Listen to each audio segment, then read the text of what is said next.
Welcome back, stress lessers. How has it been going? Monday of this week, I encourage you to slow down, be still. And this was kind of practice for today's lesson.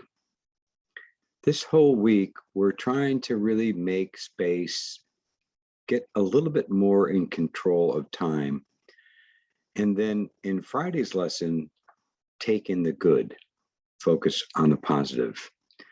But there's a lot to cover today, so let's get right into it. The whole concept of making some more time is creating boundaries, right?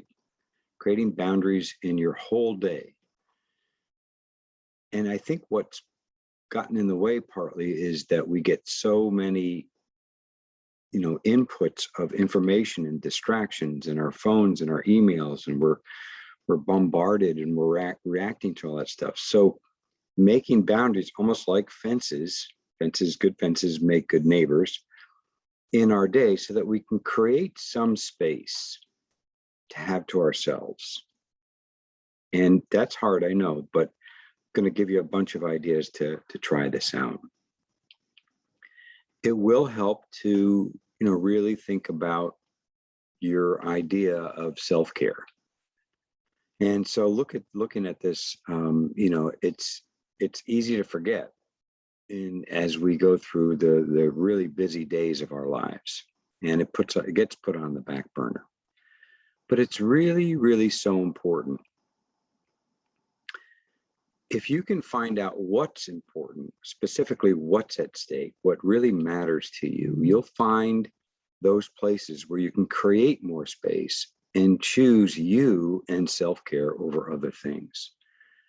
So, and then look at the quote on the bottom. I've never met anyone who created self-care space for themselves who wasn't grateful they did, and who didn't find that extra space for themselves made them a stronger, clearer, more present leader and human for those around them. So just take a moment and, maybe reprioritize, and this concept of how important it is to make time for your own self-care. It's not a self-indulgence.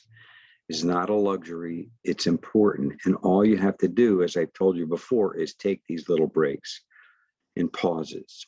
So now I'm going to give you a bunch of ideas that you can do. So schedule a break before you burn out. We know that our brains tire, and we're not always aware of the fatigue, and we just sort of push on. And then we become more vulnerable to distractions. And studies always show that sporadic breaks will replenish our energy, improve self-control and decision-making. And we want to take mindful breaks if we can. So depending on how we spend them, they can heighten our attention and make us more creative, and really help us be more productive even. Taking breaks and returning to a task forces us to think globally about our objectives, and this contributes to better performance. So in other words, we're just better able to see perspective and to see the big picture and what's the next best thing for me to do. There is a link here if you want to watch this. I've got a few more links and things for you to explore if you want to. Those are all things that you could do as part of the challenge, and you could put them down on your log. So give yourself a break. Now there's lots of kinds of breaks, and here you can just see some suggestions. There's relaxation breaks, which we really covered. Social breaks, getting in touch with somebody and really having a good conversation in person or on the phone or on Zoom. Movement breaks. Solitary breaks, that's kind of the meditative kind of break. And then nature breaks. And there's tons of good things that we can do aside from what I put down here. Listening to music, searching out something on YouTube, reading a chapter in a book. And I'm going to give you a bunch of ideas in a moment too. But the idea is that we're trying to create more slack in our day. And here's 5 strategies. And remember, you're going to get all these. I'll email them to you. You'll get all these in the slides. Start your day off right. Create meeting buffers. schedule focused work time, and take breaks and schedule quiet time. Now, there's some detail there, and I know that you can't control every minute of your day, and that's the hard part about it. By doing this and creating some of these boundaries, you do take some control over the flow of your day. And we'll also kind of talk about that in the meditation and relaxation exercise. But before that, just some kind of creative different ways, 50 ways to take a break. The idea is to do this preemptively before we're depleted. Now, as I'm talking, maybe you want to jot down a couple of these. Maybe what's one or two or three things that this really looks like fun you'd like to do in the next day or so. And that'll also be part of your challenge. So try blocking these times out, really putting them on your calendar or sending yourself a reminder, some way that you'll be reminded to take the break. Because otherwise we kind of just plow through, right? It's really critical to step away from our work and the focus that we've been having so that we can relax our mind and our body. And after you take the break, note your energy, note how you feel. Hopefully you feel more invigorated and refreshed. So that will help to really encourage you and keep you taking some more breaks. All right, so let's take a quick break now. So sit comfortably in your chair. You can close your eyes if you like, but you don't have to. But feel free to do that if you'd like, whatever is best for you. Find a position that is balanced and stable. And just allow your body to relax as best you can. Maybe take a couple of deep breaths. And on the out breath, just really let the body relax and release, settling into the chair, settling into stillness. And if there's any tension that you notice right away that really calls your attention, then just kind of let that drain away as best you can and breathe into that area and let it soften. So that we can let everything be kind of relaxed and at ease. Then for a moment or so, focus on your breath. And all I want you to do here is just breathe nice and easily. You don't have to do anything special with the breath, but just let the in-breath and the out-breath be pretty much the same. Maybe to the count of 5 on in, 5 or 6 on the way out. Do that a couple more times at your own pace, especially letting yourself relax and release on the out breath.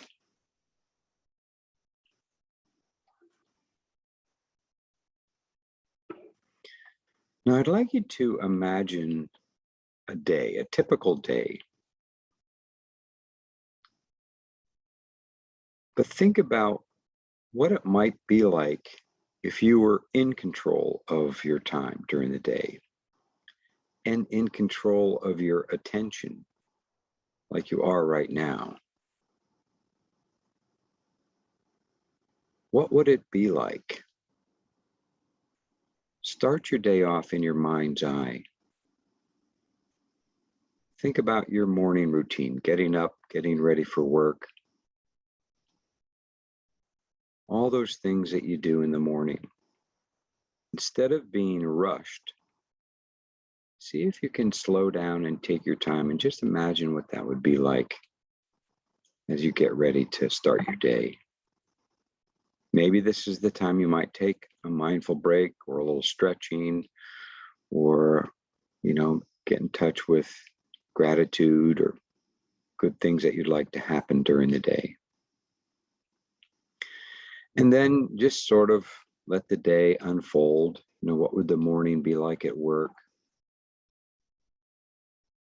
Maybe imagine taking a break in the mid-morning, taking some time to do one of those things, something that you might like to do, something that gives you energy. Then moving on, what's lunch like? Again, not being hurried, but taking your time with your meal.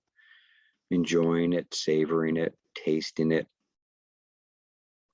not doing a whole bunch of other stuff during this time, really letting this time be for yourself, creating those boundaries so you're not doing work, you're not checking emails, you're just taking this time for lunch. Moving on into the afternoon, rather, same way. Maybe what's it like? Things always pop up, right? So if things pop up and there's demands and stress, okay, take note of those, but then also see what it would be like if you could really take some time to step back from that instead of reacting to all those things. You have time now to respond and thoughtfully and mindfully respond. And then you're getting towards the end of your workday.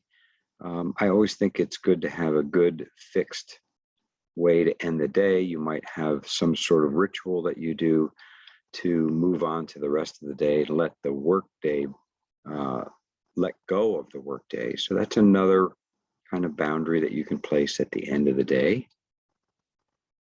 And then maybe before you move on to the rest of your day, just kind of noting what you feel like. If you have a day like this,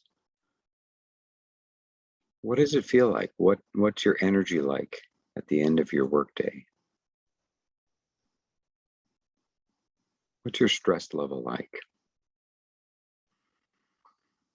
And then move into your evening, whatever it is you do in the evening might involve lots of things, right? Lots of more to-do things, but also what would that be like if you weren't rushed and you could take some time and just have control over the break so that you have some time for yourself, so that it's not,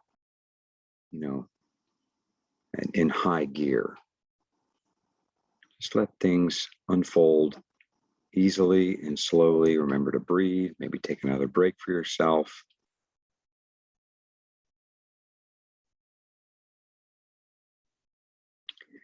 And as you get towards the end of your day, let's just think about what are some of the small changes you can make to have a day like this.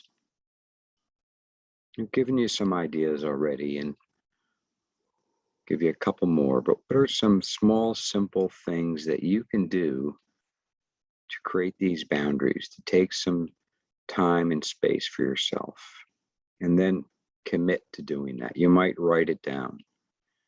You might put it on a post-it and put it next to your workstation, or you might put it in a reminder or something like that, and even in the calendar. But make a commitment to do this and try this for today and tomorrow, and keep it going as best you can. Now let's take one last deep breath and feel your body again. Let your body relax if need be. And when you're ready, if you've had your eyes closed, you can open them. So I hope that maybe gave you some ideas.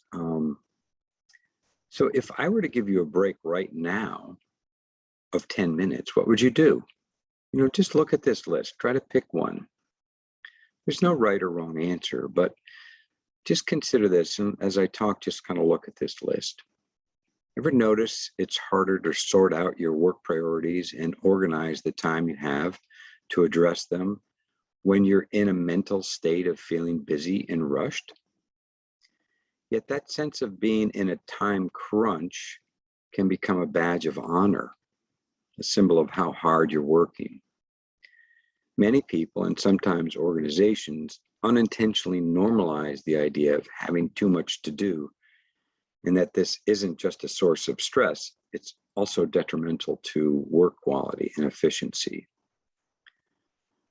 But research shows scarcity wreaks havoc on our minds by constantly interrupting our thinking, by creating an intense focus on an unmet and possibly unimportant need, and by exhausting the mind with constant trade-off decisions. So that's an excerpt from a book called Work Better Together by Ann Phillips and Jen Fisher. So you might want to check that out. But just some things to think about. That sounds like our culture in some ways, right? Having too much to do is sort of like the norm. And it's sort of like a badge of honor when we're all like that. It's the way we normally do business. We want to really kind of change that perspective. Another good book, though, to think about, and this is really interesting. The author is Ashley Willens, as you can see, a professor from Harvard. And there's a TED Talk if you want to listen to her, and it kind of summarizes things in the book there if you're interested in really looking into it. But she says that 80% of Americans report being time poor. And of course, this affects so many different areas of our lives, right? So do you think we spend more time working than, say, in the 1950s? Well, believe it or not, we actually have more free time than we did in the 1950s now. It doesn't feel that way, right? It's all in the perception, and it's really caused by our obsession and the technology that we have and the amount of information and distractions that come into our awareness. So that's the good news, really, because we have control over that. It seems like a tidal wave, I know, but we do have control over that. The other thing that we've done, we prioritize making money over having free time. So that's another thing we can sort of flip the perspective on and realize that having more time and being time affluent is more important to us. So that's something to think about going forward. I put this in here just, I know some folks might have trouble sleeping. So this is a great article from the New York Times, and it's got some really concrete, doable strategies. So if you want to look into that, please do. And then here's a few other links. These are kind of optional, but the positive psychology link, self-compassion, also has a daily vacation practice. So getting away, kind of like we did before, sort of a visualization thing. And then a great article on managing your attention, not your time, and another article on a simple practice to calm agitation. So I know this sounds like a lot. You can pick and choose what you'd like from all this, but here's one simple way to try it if you want, the SAP 3, okay? So S is stop what you're doing when you feel stressed. Breathe deeply, okay? Couple, 2, 3 deep breaths, that's all. Let the out breath be longer than the in breath. A, ask yourself what you're feeling and thinking. Just get in touch with it. You don't have to fix it. Just notice what thoughts and feelings are here. P, do something physical every day. Whatever it is, just get out of your head into your body. Try to do this every day. And then 3, plan 3 bright spots. Plan them because they're not going to happen. This is where we start to turn into the positive, the pleasant things that are happening. And on Friday, we're really going to dive deeper into that whole thing. So that's the lesson today. And thank you again for joining the whole challenge and for trying all this. I hope it's going well. Let me know if you have any questions. And take good care and take some breaks. Okay. Enjoy. Take it easy and take breaks.